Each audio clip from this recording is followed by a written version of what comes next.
Muy buenas tardes a todos los radio oyentes de Radio Raíces, a todos los que de una forma u otra nos escuchan a través de las plataformas del Pojantillano en este programa más del Club de Lectores del Pojantillano de hoy sábado 25 de febrero del 2023. Estoy aquí esperando a un compañero que viene a presentar conmigo su segundo o tercer libro del 2022, Confidencia Report, crónica de robo del informe confidencial de venta de Puerto Rico a China. Este es un documento histórico, manera de cuento, una compilación de microcuentos que se entrelazan y se encadenan o concadenan con la idea del robo de ese informe, pero que también están sobre la historia colonial desde la perspectiva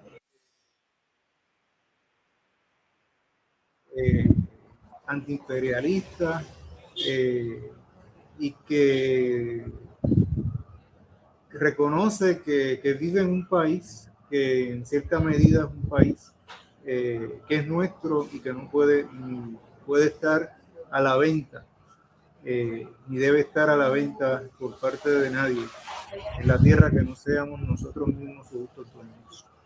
Daniel Lina nació en 1962 en una isla del Caribe llamada Puerto Rico. Es escritor, abogado y profesor universitario. Tiene como 50 libros. O sea que con Nina nada más podemos abrir una librería. En prácticamente todos los géneros literarios, salvo la poesía. Es autor de las primeras novelas sobre la historia del país por vía del género musical de la salsa. Estas son Rompe Saragüey, 2016, El Nazareno, 2017, mención Premio Nacional del Pen Club de Puerto Rico, Hojas Blancas, 2018, Calle Linda, 2019 y Cortijo, 2020. También es autor de las novelas históricas Desde la voz de mujer, Yo no he visto a Linda, 2021 y La Reina Insular, 2022. En este trabajo tiene mucho más de verdad que de mito, lo que nos trae Nina, también de deseo. Pensar, repensar lo colonial desde el propio teatro del juego colonial es saborearlo. En eso Daniel Nina sabe que lo que cuenta no está muy lejos de la realidad. Y de ahí que no sea difícil imaginar el destino de aquel material ocupado entre la José de Diego y los alrededores de la universidad que ocupa Río Piedras. En Puerto Rico no es que están, acá solo están la resistencia colonial y esa hoy tiene rostro de juventud y se cuece desde la tecnología y al acceso a la información, su avance y su dominio. De eso y más trata Shanghái o este conjunto de relatos interconectados con un hecho, una intervención federal como la que emociona tanto a vosotros y concatenados con otro, una predisposición de doble filo a dejarse vender y a creerse con el poder de hacerlo. Nada, pues que no sea posible no solo desde un mundo mítico, sino que también desde uno real y vivo como el nuestro. Con este libro, Daniel Lina creo que hace algo novel en lo que él había venido haciendo. Yo no lo había visto antes en los trabajos de él, que conozco, no los conozco los 50.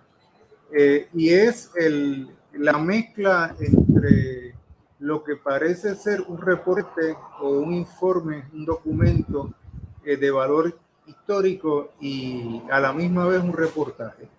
Es decir, de una forma u otra están entrelazados por ahí.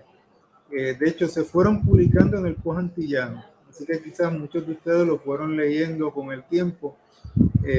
Y luego pues se corrigieron, se editaron, se cambiaron un poco y se han publicado como libro en el 2022. Así que en cierta medida están un poco relacionados con el evento cuando ocurre y con posterioridad se van escribiendo. Si recuerdan ese evento fue un momento, en el momento álgido de lo que estaba ocurriendo en la Universidad de Puerto Rico, unas protestas y la entrada del FBI a un edificio, un condominio cercano a la Universidad de Puerto Rico. Si ustedes recuerdan la presidencia del camarada vuestro,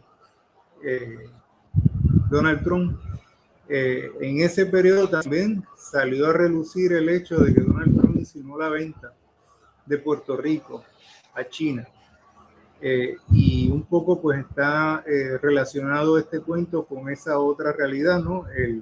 El creerse con el poder de vender a Puerto Rico y a la misma vez el silencio que en cierta medida se da dentro del espacio nuestro de no rebatir con palabras firmes ese tipo de expresión más que claramente imperial.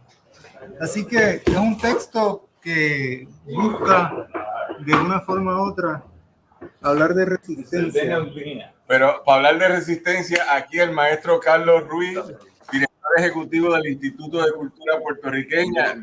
Bienvenido, Carlos, ¿cómo estás? Aquí comprando libros. Que nos viene a visitar en el programa Club de Lectores con el librero mayor.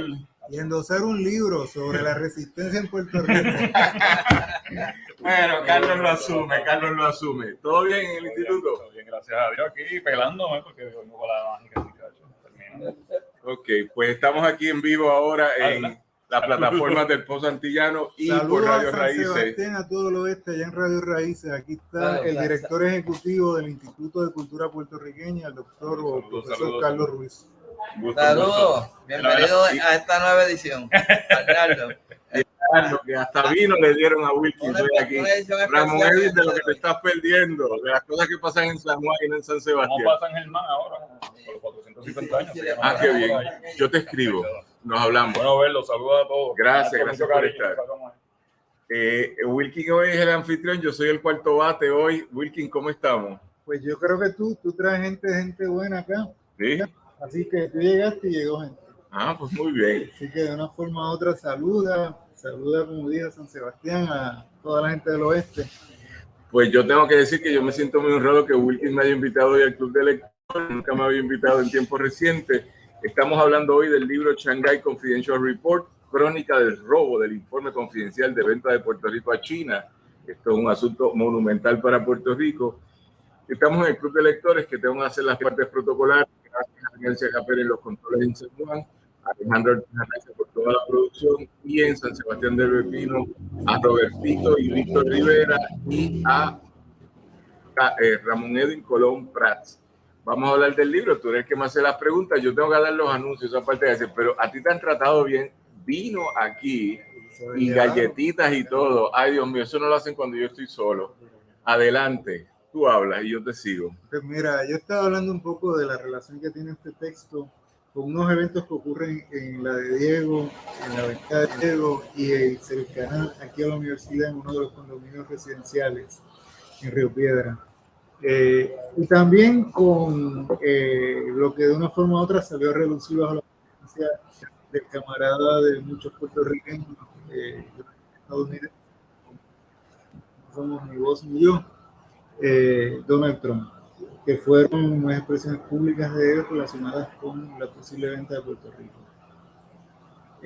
Háblanos un poco de esa relación y de cómo dentro de ese contexto vos se pone a escribir y a publicar unos relatos que van saliendo en el Post Antillano, que van saliendo como adelanto noticioso y que con el paso del tiempo los acumula, los edita, los modifica un poco y los publica como un libro.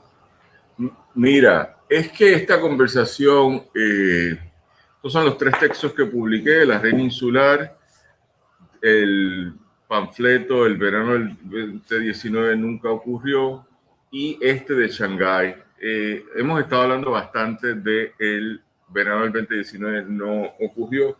Ese trabajo me han pedido en varios sitios que hable, se está vendiendo bien, la gente lo está leyendo, y sobre todo que se influencia por lo que pasó con el juicio de Sixto George. Dentro de esa conversación, entonces, todo nos indica que hay que ser bien preciso en entender, uno, lo que uno quiere hacer como autor, pero las coyunturas de lo que es una literatura más de inmediatez, de protesta, por llamarla de alguna forma, y dentro de esa conversación, este texto es un texto no reciente, es un texto que tenía como 15 años, yo lo tenía guardado y me dio con terminarlo ahora, pero lo tenía guardado desde un momento dado, luego del informe Barral, se me olvida el otro nombre, del año 2006, donde los americanos dijeron, un informe a George Bush, que podían vender a Puerto Rico, regalarlo, hacerlo con nosotros lo que quisieran. Eso es un acto de protesta, eso es un acto de guerra de parte de ellos contra nosotros, pero qué bueno que podemos disponer porque no es una relación eterna. Así que en el 2006 hubo una intervención de la Agencia Federal del FBI en el edificio de Diego 444, que se metieron, se formó un lío, se tiraron piedras, rompieron carros, esto y lo otro, y no pasó nada. Y yo eso como que me dijo, ¿por qué ellos se metieron allí a buscar qué? Esto no es ficción, pero no es ciencia ficción. Y yo lo que quería era entender qué es lo que estaban buscando los federales ese día en ese edificio. Y dentro de esa conversación, entonces planteo de que pasó algo en ese edificio que lo mantuvieron callado. Y aquí es que yo invento de que fueron a buscar a un hacker que vivía en ese edificio que se había robado un informe secuela de, aquí está escrito, del informe Barral de Puerto Rico, y dentro de esa conversación, entonces, pensé yo que sería chévere darle vida a esta conversación. Eso es lo que pasa en este momento, en el año 2006, que uno está tratando de entender por qué el FBI se metió en un edificio, no arrestó a nadie, se fueron por donde entraron, pero recibieron pedras, rompieron cristales, ellos le tiraron pepper spray a la gente y se quedó todo así.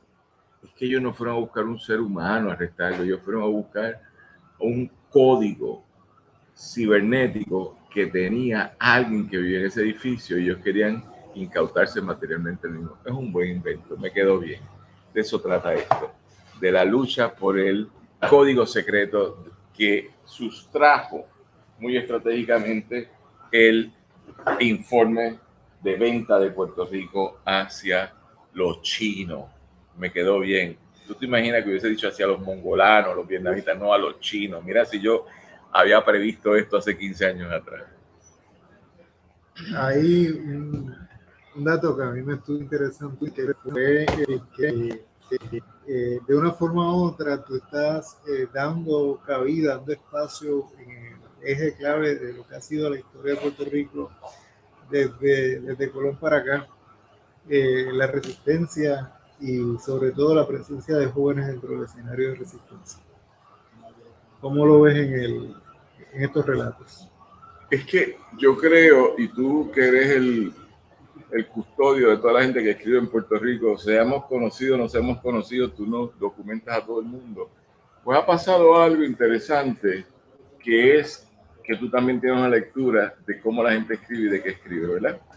Así que en la mía, yo lo que he tratado de hacer es documentar este proceso de resistencias.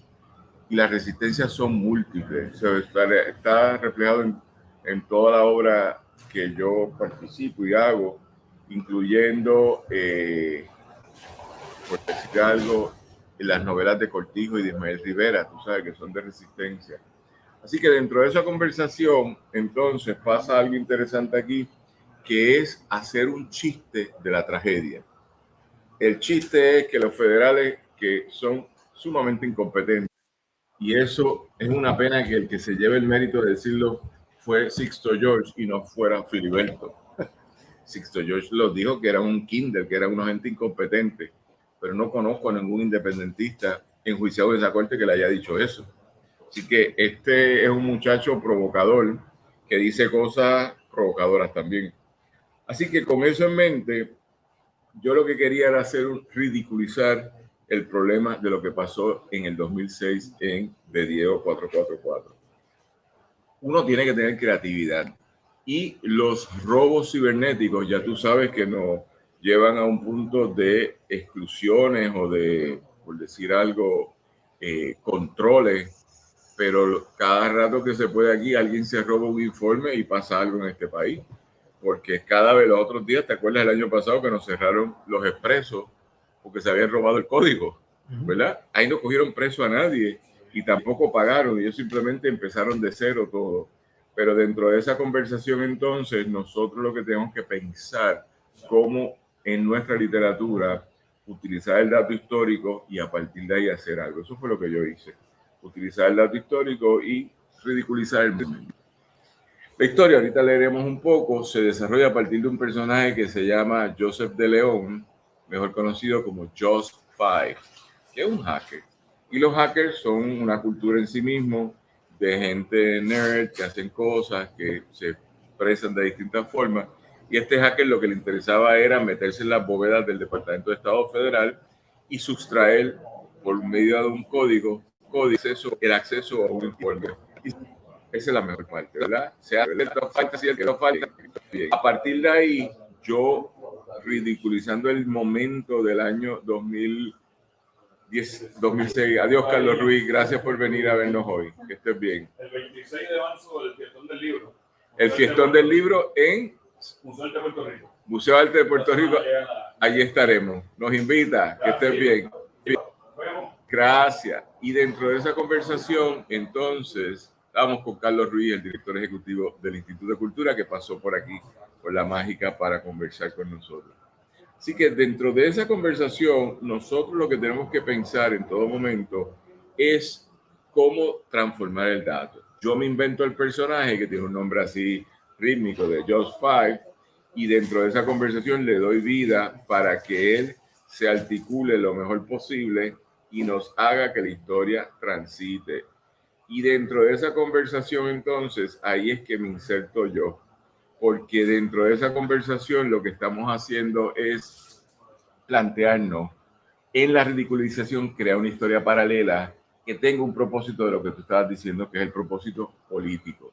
Producción, si me puedes ayudar, que le voy a pasar un detalle para que nos corrija. Un detalle de esos que tenemos que hacer ya mismo aquí. Dentro de esa conversación, entonces, ¿qué resulta?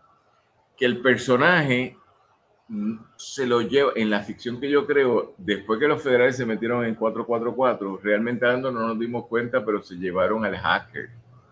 Y el hacker se lo lleva en un avión de guerra a Washington, a Virginia, a la sede de la CIA, para interrogarlo, porque esto es un crimen internacional.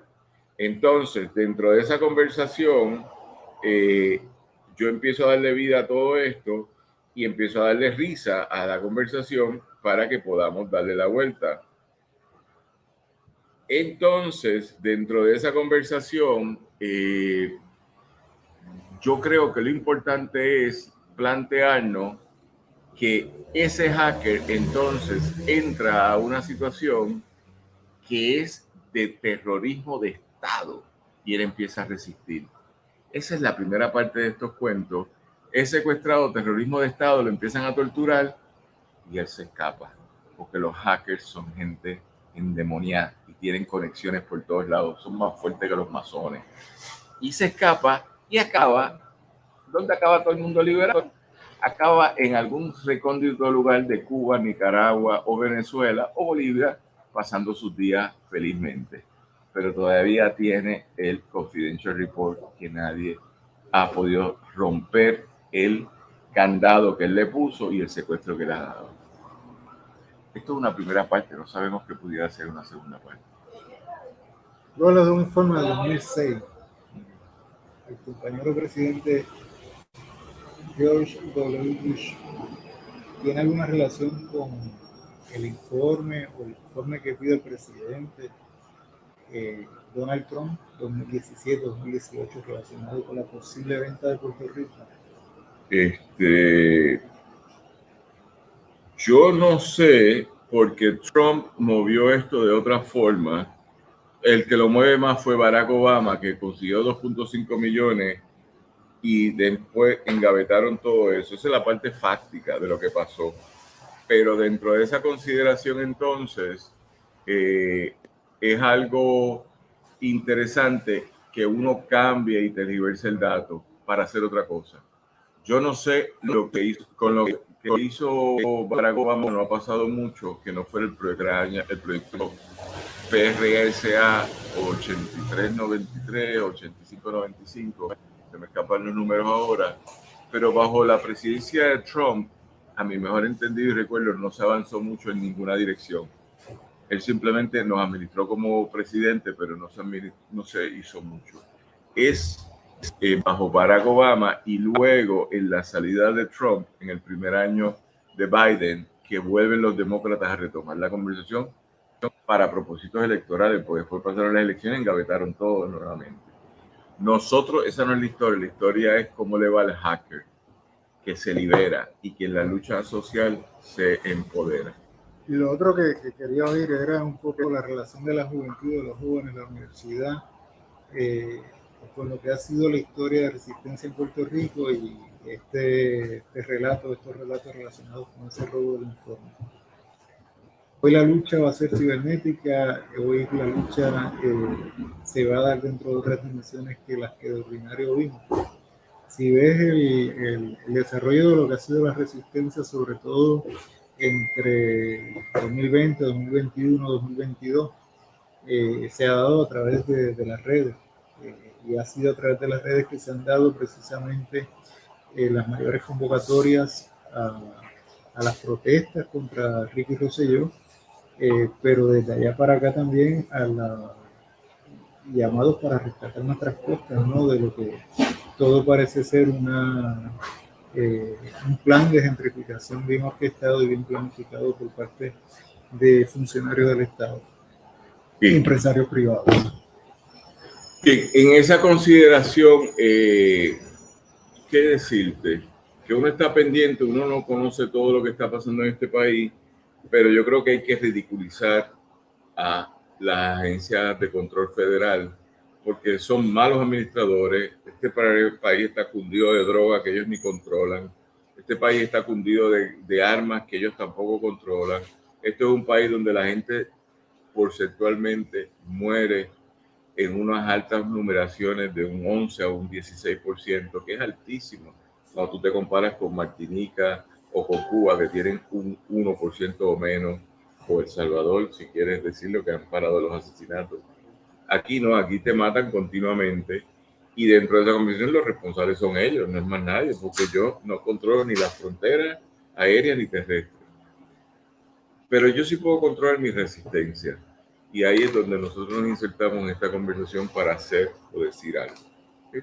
Tengo que leer unos anuncios, perdóname, antes que sigas con tus preguntas.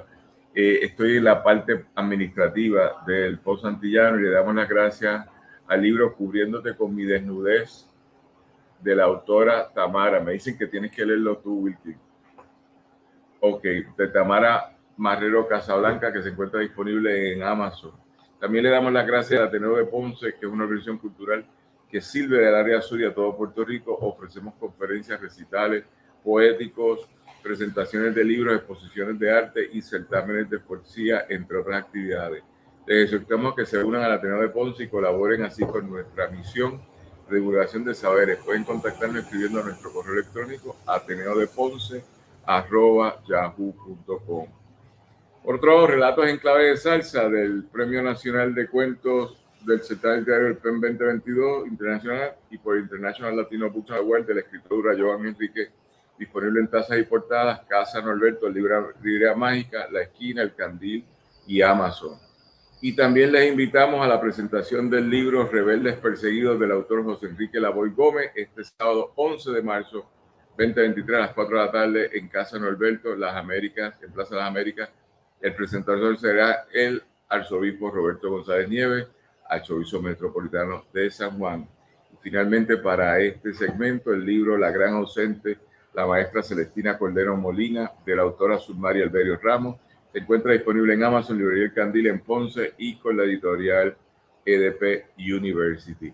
Dicho eso, sigue con tus preguntas que yo vuelvo para los anuncios que me quedan ahorita. En la conversación anterior relacionada con el verano del 2019, yo recuerdo que yo te hice una pregunta relacionada con si hacía falta no hacer una literatura que de una forma u otra reivindicara y que pues un ensayo con poco otro relata unos hechos que de una forma u otra fueron el trasfondo de lo que estaba ocurriendo, pero que no necesariamente fue lo que el país vivió. Y yo te lo decía dentro del contexto de lo que había implicado para la literatura puertorriqueña Seba, de Luis López Nieves. En 1983 se publica en Claridad como un cuento, pero no se identifica como cuento, se publica como historia, con mapas, con documentos que de una forma u otra lo validan, que son parte del trabajo creativo del cuentista, ¿no? Del que hace el relato, Luis López Nieves. Y yo te digo, y te lo digo, este sería ese tipo, o estaría enmarcado dentro de esa tradición de reivindicar una resistencia por medio de la burla, ¿no? De lo que de una forma u otra es el fracaso de un proceso de investigación realizado por las agencias federales en Puerto Rico. Es que yo creo que la ficción de ciencia que es Seba, económicamente, pero es la historia que nosotros queríamos. Lo que yo hago es tomar el dato histórico y ficcionalizar, como vi en su trabajo fundacional de Seba. Así que en ese sentido yo no creo que nadie está creando una historia en paralelo que no sea ficcionalizar el dato histórico, primera parte. Yo lo que sí sé es que el verano del 2019 es un ensayo de intervención política que, utilizando la data, interpreta lo que pasó allí, pero no es ficción. La data está clara y hubo unos movimientos muy fuertes del gobierno federal para manipularnos a nosotros, y el Partido Nuevo Progresista participa de una forma u otra en ese proceso, y a fin de cuentas se quedaron tanto los federales con Puerto Rico, su territorio colonial, como el Partido Nuevo Progresista lleva 100 años ya en el poder y no hay forma de sacarlo. En otras palabras, ellos aprendieron a robarnos, a maltratarnos y a quedarse en el poder. Eso es el verano del 2019, eso no es ficción, eso es lo que estamos viviendo, que es fuertísimo. Shanghái es ficción, es en la línea de Luis López Nieves de transitar o transformar el dato histórico, ¿ok? Pero el dato histórico pasó, pero lo transformamos para reírnos, para pasarlo bien, para tener aspiraciones de grandeza, las que tú quieras. Para alimentar el ego. Mira, te iba a preguntar otra cosa. Son 50 libros, 40 pico de libros. Te pregunto, ¿es una novedad el traerlo a manera de crónica? ¿Es algo nuevo? ¿En cuál estás? ¿En Shanghái? Shanghái. Bueno, lo que pasa es, ya tú sabes. Yo no lo había visto antes. ¿Tú lo habías visto? En manera de cuenta, una manera de crónica periodista que lo publicas, que pareciera que estás leyendo una crónica sobre algo real, pero no necesariamente es sobre algo real, sino es un cuento. Lo que puedes estar en crítica literaria y yo de eso. Yo tengo que hacer una maestría para eso. Eso no lo habías hecho. Dame 2 años para yo hacer la maestría. Eso no lo habías hecho. No hay tantas cosas que yo no he hecho. Yo soy un muchacho de información. Bueno, poesía. Por eso que entré a la universidad de arquitectura para ver si tengo una profesión. Te hace falta la poesía. Eso dice otra gente también. Sí. Entonces, dentro de esa conversación... Ay, qué bueno para falta de escribir poesía. Hacer maquetas. No, espérate, que estamos aquí, estamos en Radio Raíz y esa gente son cristianas allí en San Sebastián, no podemos hablar de esto. Pero déjame explicarlo de otra forma. Yo creo que el debate de Seba es un debate literario buenísimo. Y qué bueno estar contigo porque tú te acuerdas la fecha de cuando sale publicado el año. Esa obra todavía es un referente en la página de los estudios graduados de la Universidad del Sagrado Corazón, donde aparece lo que es la conversación sobre Seba, y dentro de esa conversación entonces el valor histórico que eso tuvo. No es la única interpretación histórica que se ha hecho, porque ha habido varias. Y yo pienso en Marta Alsina, pienso en Ana Lidia Vega, que tienen trabajos que interpretan el dato histórico y lo ficcionalizan. Es una parte. La otra parte es convertir esa ficción, la metodología de contar la historia. Shanghái son 10 capítulos. son microrelatos, no son microcuentos, son microrelatos con distintos niveles de extensión y que yo los utilizo para contar una historia, por decir algo, parte 1. Porque termina en algún sitio, que es en el pasarlo bien en unas condiciones de decir algo de libertad en un país que lo ha apadrinado y él lo está pasando bien. Pero tienen el informe y él lo siguen buscando. Habría que explicar qué está en el informe, ¿verdad que sí? Y eso es otra conversación, para eso llegaremos en el futuro. Ahora mismo creo que lo importante era la historia de cómo ese muchacho resistió cibernéticamente y también en la mesa de tortura, donde fue torturado, y yo le convierto en un chiste generacional de los gadgets que usan los jóvenes cuando están metidos en las redes sociales. Esta parte está chévere. Ahora habría que ver cómo termina. Y ahora cambio en un análisis más, ¿cómo se dice la palabra? Cruzado, porque en mis trabajos de Charlie Gorra, que son 2 trabajos, el primero se cuenta de una forma, pero el segundo es un diario. Y el diario crea una crónica de vida para él y el personaje de Patricia. Y esos 2 personajes van contando la vida de cierta forma. Pues yo creo que eso es chévere, ¿está bien? Eso es chévere contarlo. Pero son formas de contar. Por eso es que tú dices, si yo utilizo la crónica, los que son 10 capítulos que van de 0 al 10, contando las cosas según él se va trasladando. Pero no lo pensé en crónica periodística ni nada así. Pregunto otra cosa. ¿Piensas que, por ejemplo, en estos días sale Anabela en Monte, una puertorriqueña criada dentro de una familia conservadora, de personas asociadas precisamente a la seguridad nacional en Estados Unidos, que se hace una profesional, que se desarrolla como una profesional dentro de ese propio campo? ¿Crees que Estados Unidos se pierde con los puertorriqueños? No tiene un problema similar con China, hay una analogía detrás de Shanghái, de este ¿Tú material. sabes qué significa Shanghái? Ajá. Shanghái significa dar, entregar. ¿Ok? Así que es la ciudad de la entrega. Y dentro de esa conversación, los Estados Unidos en ese informe del 2006 fueron unos verdugos que nos podían regalar si les daba la gana. Eso es verdugo, 101, ¿verdad? Así que en esa consideración yo pienso que habría que repensar la relación de Puerto Rico con Estados Unidos, porque nosotros la pensamos desde la perspectiva, por decir algo, siempre del indefenso, ¿verdad? Y ellos no, ellos se piensan como los poderosos y nosotros somos los indefensos. Pues vamos a empezar a pensarlos como los poderosos también. Esa es la apuesta mía, porque ellos, sea China, sea Rusia, sea España, todo indica que ellos tienen una mirada muy pragmática de nosotros. Esa es por donde viene esto. Por lo tanto, mi resistencia es otro tipo de pragmatismo, pero que los ridiculiza. Ese es el punto de este ejercicio, ridiculizarlo. Porque nosotros tenemos tanto respeto por los americanos que vamos a ser honestos. Dime uno solo que haya salido de la Corte Federal absuelto, que haya acabado con ellos o haya salido culpable. Ninguno. Porque hasta el viso era el ser humano racional. Y Filiberto no lo hizo. Filiberto le dio la gracia al jurado. Lo sacaron suelto, ¿verdad?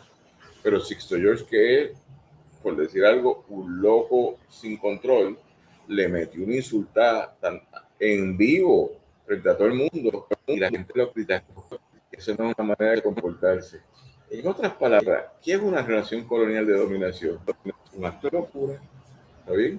Y nosotros tenemos que ser racionales ante un acto de locura. No puedo con eso. No puedo, ¿verdad que no? El otro dato que yo quería un poco resaltar, que te lo traje cuando te hablé un poco de la resistencia en la costa, que se viene dando en los últimos años, es el del dominio, ¿no? La idea de dominio, del patrimonio público. Y la idea de los estadounidenses de ceder, de pasar el dominio de la isla a otra potencia, en este caso China, ¿No te parece irónico que de una forma u otra la respuesta hoy está marcada precisamente por la defensa del dominio público? ¿Por la qué? Defensa del dominio público. La transferencia. La defensa del dominio público. No entiendo la pregunta. Que curiosamente la lucha o la resistencia hoy en Puerto Rico se ve dentro del marco de una defensa del dominio público, las costas. Sí, no sé si entiendo bien la pregunta. Una cosa es jugar que nos venden a China. Que sea verdad o sea cierto, no sé. O sea, falso. Pero lo otro es, ¿para qué están ellos aquí? Yo creo que están de más. Por lo tanto, nosotros, con los recursos que tengamos, tendríamos que tener la capacidad de administrar nuestras costas en la mejor forma posible. Y creo que el problema ahora es que la situación que ha dado o ha generado El Salvador con Bukele de presidente, me guste o no me guste, pero si es exitosa, establece un precedente. Si es un desastre, es un montón de cosas, pero si es exitosa para un país que fuera el área metropolitana de El Salvador, estaba siendo administrado por las maras y por el narcotráfico, y él lo controló de una forma brutal, habría que ponerle atención. Pero lo que uno quiere es que la gente de El Salvador, en general, sean o no miembros de las maras, vivan plenamente. Así que yo tengo que pensar qué es lo que yo quiero para Puerto Rico. Y en Puerto Rico, yo no quiero los asesinatos diarios, para nada. Pero yo quiero tener un Estado que me organice con una sociedad civil vibrante. Con los americanos hemos llegado hasta donde hemos llegado hoy. Me regalen a China o no me regalen. Hemos llegado hasta hoy. Y creo que lo único que puedo decir sobre esto es que nosotros intentamos prevenir lo que era una línea en ascenso de una economía china muy fuerte. Pero ahora estamos en un debate 15 años después muy distinto, que es si los americanos y los chinos se van a la guerra. ¿Está bien? No sé, habría que ver. Estamos aquí, perdóname, es que me estaba escribiendo Ramón Edwin, que no se estaba escuchando, por eso mandamos a apagar uno de los dispositivos aquí, porque se escuchaba ininterrumpidamente y después de que la señal se afecte. Estamos aquí en el epicentro del despojo de los americanos en Puerto Rico, que es la compra rápida de edificios en todo el país. Y estamos aquí en la Torre Mágica, que técnicamente lo ha comprado alguien para votar a todo el mundo. No pasarán, ¿verdad? Vamos a empezar a defender los edificios públicos de todo el mundo. Te escucho. Hay un dato al final que es la fuga de Joseph Pye. ¿Hay alguna analogía con la realidad histórica de situaciones similares? Estoy pensando en William Morales. Ajá. Yo por lo menos cuando lo leía notaba la similitud, hablaba un poco de ese escenario de la fuga, de lo que ha sido también una tradición de solidaridad de parte nuestra con Nicaragua, con la resistencia nicaragüense a Somoza, desde curiosamente esta zona, la zona de Río Piedra, del concilio, esa calle que se llama Mariana, Bracetti.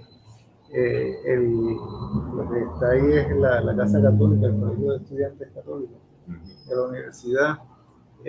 Y igual William vivió un tiempo en México, participó de la resistencia en Chiapas, vive en Cuba, entiendo yo que no muerto.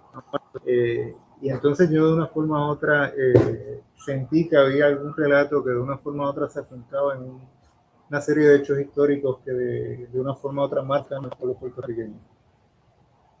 Bien, yo creo William Morales, un patriota, creo que debe estar ya en los 80 años, hasta donde se está vivo, vive en Cuba, se desapareció tanto de Estados Unidos, de Nueva York, de una cárcel hospital, se desapareció en México por un acuerdo de estados, el gobierno de Cuba lo recibe, el gobierno de México lo entrega, se renuncia a la extradición a Estados Unidos. Y a partir de ahí, desde que llega a Cuba, no me acuerdo el año, pero debe haber sido 90, década del 90, se desapareció. Y qué bueno, se desapareció. no sé qué ha contribuido a favor o en contra de los procesos que nosotros vivimos en Puerto Rico, pero se desapareció y esa es la que hay. Ha habido una larga solidaridad que viene desde los indios taínos de resistir y de apoyarse en este cónclave de países islas en esta región del mundo. Más recientemente, ese apoyo ha continuado de distintas formas críticas o habladas o charladas, pero hemos estado ahí apoyándonos mutuamente. Eso es donde estamos hoy. En el informe del Confidential Report de Shanghái, lo que estamos buscando es que se dé un cambio ideológico a favor de una dirección u otra, y la que nosotros queremos es que la dejen y que ellos se vayan. Así que esa es más complicada, no sé, habrá que pensarla, pero ahí es donde estamos. Gente, déjame, en lo que seguimos aquí, seguimos con otros anuncios que nos están enviando de nuestros oficiadores, pero ¿tú vas a leer algo de ahí o tú quieres que yo lea? Tú me vas a leer algo, tú escoge de dónde quieres leer. Seguimos en el apoyo del libro, algunos de mis ensayos preferidos, de 1979 al 1921, del profesor Julio Muriente Pérez, editado por Publicaciones Gaviota. Se encuentra disponible en librería Norberto González y en otras librerías. Este libro acaba de ganar el premio en la editorial en el Instituto de Literatura puertorriqueña, y celebramos al compañero Julio Muriente. El libro Tiempo y Destiempo, relatos breves para no llegar tarde, de Amarilis Vázquez Rivera, y En la hora de nuestra muerte, de Ricardo Rodríguez Santos, están disponibles en Casa Norberto, en Plaza Las Américas, Librería Mágica, Librería La Esquina, El Laberinto, en Mayor San Juan, y en la página web www.editorialareteboricua.com. El libro La visita del almirante Cristóbal Colón a Borinquén, del autor Israel Vázquez González, se encuentra disponible en Casa Norberto, Librería Norberto González, Librería Mágica, y los libros Las palabras del olvido, Colapso y Art Morris, de la escritora Ángela María Valentín, se encuentra disponible en la librería Tazas y Portadas y también por Amazon.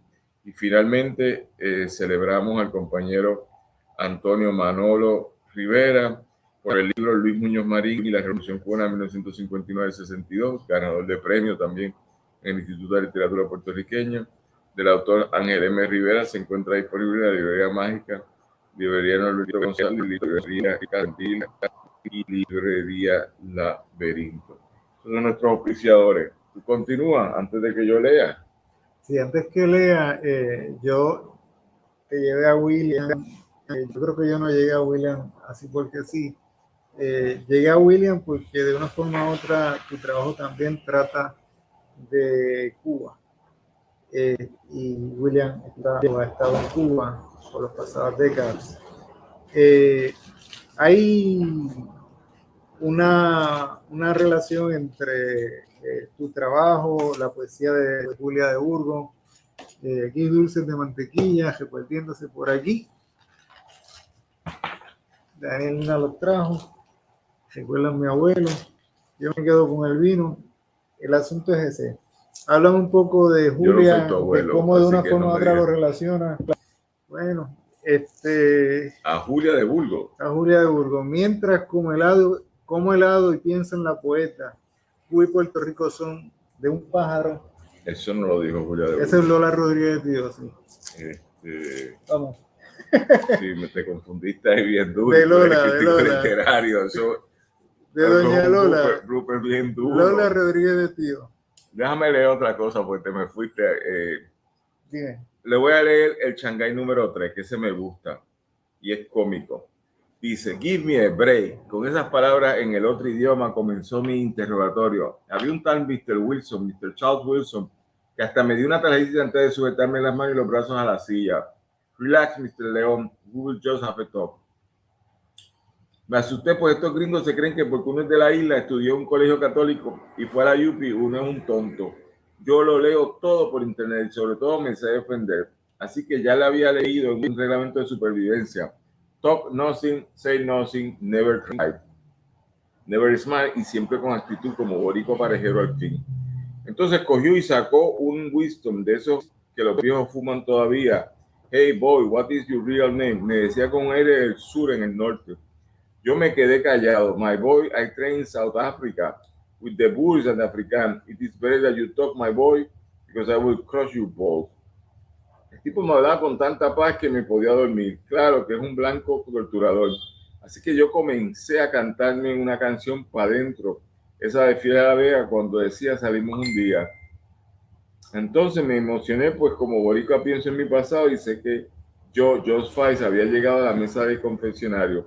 Lo que estaba en juego era mi propia vida. Como yo tenía el código para acceder al Shanghai Confidential Report, era en la lógica de ellos una cuestión de tiempo. Así que yo seguía sin hablar hasta que como a los 5 minutos, ¿saben quién entró? Mr. Bradley, el mismito de Diego 44. Aquí llegó ahora Antonio Manuel Rivera, que no tiene nada que ver con esto. Él es el autor del libro que ya hablamos, de Muñoz Marín, y viene aquí. Ahorita quiere también pedir cámara y empieza a leernos cosas. Así que él vino con actitud y le dijo, hey Wilson, y se tomaron todo el vino que te habíamos ofrecido, se lo tomó aquí el maestro Wilkins, pero por ahí debe haber otra botellita. Hey Wilson, speed up the process. It seems that if the press has nothing on this matter, entonces ahí fue que lo vi venir, pidieron los cubos de agua y me viraron en la silla y me comenzaron a ahogar. Yo que tomé el curso de supervivencia por internet, me decía, estos están locos, qué bruto, si me matan yo no hablo, y si no hablo, no van con el Shanghai Confidential Report. Lo que dije me salió el corazón. Hey, you fuckers, come and kill me. That I will die como un patriota. I will die like Filiberto. See you, motherfucker. A que tú mataste al cabrón de Bradley. Al que tú mataste, cabrón de Bradley. Kill me, that I will take with me to heaven the key of the confidential report. Dale eso, cabrón, ahógame, dale, you little pig. Ellos tienen que haber pensado que yo estaba loco. Me tienen en Washington, me están interrogando por un jodido informe. Y lo último es que yo comienzo a confrontarlos, loco y sin idea. Ahí que fue que esto apretó de verdad. Me pusieron boca arriba y comenzaron a echarme un balde, 2 baldes, 3 baldes y más. Y me fui con un 17. De ahí en adelante no lo sé lo que pasó, pero sí sé que me comenzaron a pegar y que Bradley decía, hey you motherfucker, wake up. Entonces Wilson empezó a gritar, call the paramedic, call them, y ahí se formó la tingala. Lo cómico es que yo estaba ahí, eso lo había aprendido de un manual que hay en la internet, el www.survivalkitforlittlerevolutionaries.org. La cosa es que uno se tiene que hacerse el muerto y resistir el empuje del agua en la nariz. No es fácil, pero de lo que usted vea. Lo bueno es que llegaron unos paramédicos ahí de la CIA o del FBI y me pegaron con unos cables eléctricos y de verdad que me volví a ver en mi mente en el Río Grande de Loíza, el que me dieron en el curso de Español 101 bajo un poema de Julia de Burgos. Fue un exitazo, que hay un tripeo único. Estaba ennotado con dolor, pero disfrutándome el viaje. Cuando finalmente desperté del viaje y seguía en un calabozo y con mis cadenas amarradas de las manos y los pies. Y todo sea por la causa, pero el Shanghai Confidential Report aún sigue bajo llave. Yo te decía un poco de esta imagen un poco del norteamericano que se enfrenta al hecho de que la gente que le debe ser más fiel no lo es. Aquellos mismos que se formaron precisamente y se criaron dentro de familias que de una forma u otra han estado vinculadas a darle servicio a Estados Unidos desde Puerto Rico en relación a Puerto Rico, le traicionan y no le soplan nada que no sea información falsa. Si tú ves lo que hace de una forma u otra el testigo estrella en el caso de Sixto, Antonio Maceira. Sí. Habla un poco de eso dentro de este contexto. Es difícil en la realidad sacar la información a Puerto Rico que le pueda ser útil a lo que de una forma u otra no deja de ser el otro. Bueno, yo siento que el caso de Antonio Maceira demostró que habían 3 gobiernos en el país. Uno, el gobierno de los federales. 2, el gobierno del PNP, correcto como una bandera. Y 3, el gobierno de Antonio Maceira. Dentro de esa conversación, Maceira es bien interesante porque él sabe, ellos sacan culpable a este muchacho de Sixto George, años. Porque el jurado se lo compró. Técnicamente, legalmente, por una indiferencia, yo creo que es un caso de absolución. Pero vamos a ver, eso va para apelación. Malas instrucciones del juez, instrucciones con muy mala vibra del juez para confundir a todo el mundo, con unas violaciones de ley, pero ya veremos. Justifica de todo lo que le decía el FBI que había que hacer y él no hacía. Pero usted no está diciendo que lo están amenazando, que usted tiene miedo, que usted tiene que buscar ayuda. Y él hizo frente a Sixto George cosas que las sacó él de su propia manga. No fue que le instruyeron. Él cumplió como le pareció. La más grave es que a él le dijeron, llévale $20,000 y él no lo hizo. Segundo, que él solo se dejó alambrar en unas reuniones y no en otras, pero en las reuniones que él se dejó alambrar no está claro que esto se hizo correctamente, porque había confusión de sonido, ¿está bien? Así que yo quiero saber si estos tipos, todo el tinglado de Ricky Rosselló, responden al gobierno americano o a una otra facción que son ellos en sí mismos. Eso habría que estudiarlo. Pero en mi impresión por lo que yo escuché, después que tú escuchas de que Maceira no le pagó a Sixto George, pero sí le pagó a Ricky Rosselló. Eso es otro lío, porque sí le pagaron. Él le pidió chavo a Maceira y Maceira dice que no lo tienen. Realmente hablando, ¿qué hicieron? Pues él se cambió de acreedor y el otro acreedor le dio los chavos, le dieron los mismos chavos que le estaba pidiendo. Pero cuando tú escuchas a él y a Raúl y Maldonado gritándole a Maceira, no queremos 200,000, ahora queremos 1,000,000. Y Maceira, y que asustado, pero colabora con el FBI, pero no 100%. Así que esta es una situación bastante confusa para mí de pragmatismo oportunista de cómo corre Puerto Rico. Es un desastre cómo corre, eso no tiene nada que ver con la democracia. Shanghái trata de la venta de Puerto Rico. Yo siempre recuerdo dos cosas que me parecieron relacionarse con este texto. Una es la idea de la propiedad que tiene el indio americano y prácticamente se repite de tribu en tribu, que es la de que no puede tener dueño. Así que si tú la quieres, la puedes querer, pero yo no tengo el poder de vendértela. Pero si tú quieres ejercer el poder de vender, de que yo te la venda, con mucho gusto llegamos a un acuerdo y yo te la vendo. Pero recuerda que después te tienes que ir con la tribu. Y para la tribu, yo no soy la persona autorizada, ¿no?, para venderte la tierra. Pasa eso con Puerto Rico, creo yo. Y lo otro, trabajamos ese día primero, después trabajamos la. La tierra y el humano ha sido la gran víctima del colonialismo en Puerto Rico. Los españoles nos adquirieron a la brava como un acto de agresión. Esta tierra es de mi rey y los que viven adentro también. Y el Tratado de Paz de París es otro acto de agresión. Artículo 2 del Tratado de Paz de París. Eso hay que discutirlo de otra forma, no como chiste, sino como un proceso educativo para que me saquen de ahí. Nadie en su sano juicio, ni una persona sujeta colonial, cree en la esclavitud. Por lo tanto, tú le preguntas a un esclavo, ¿tú quieres ser esclavo? Yo no sé qué contestaría el esclavo, pero en mi generación que estamos aquí vivos, ¿usted quiere ser sujeto colonial americano? No puede ser que yo te diga que sí, pues es una condición de subordinación del esclavo. Así que desde 1898, técnicamente ellos dicen que nosotros estamos aquí por libre albedrío. No, estamos aquí porque tú tienes más armas que yo. Tú tienes capacidad de controlarme y reprimirme. También es así, y en el caso de Sixto yo lo que está claro es, ellos solo dieron un escarmiento. Al verano del 2019, un solo preso, Sixto George. Ni bueno ni malo, simplemente te dijeron como yo me el resto. En acciones muy extrañas de democracia. ¿Okay? Tenemos que terminar, Wilkins. Un minuto. No, tecnología, uso de tecnología. Cerramos. Bueno, nos vemos. Hasta el próximo sábado, entonces. Gente, gracias a Radio Raíces en San Sebastián del Pepino, Víctor y Robertito Rivera, muchas gracias. Ramón Edwin Colón Prat, muchas gracias. A toda la gente que nos auspicia, gracias. Y en San Juan de Puerto Rico, en las plataformas del Pozo Antillano, gracias a Adrián Ciaca Pérez y Alejandro Ortiz Arraiza. El invitado de honor era yo hoy. Me entrevistó el Wilkins Román Samot, crítico literario de primer orden en Puerto Rico, y este entrevistado, un buen muchacho llamado Daniel Nina.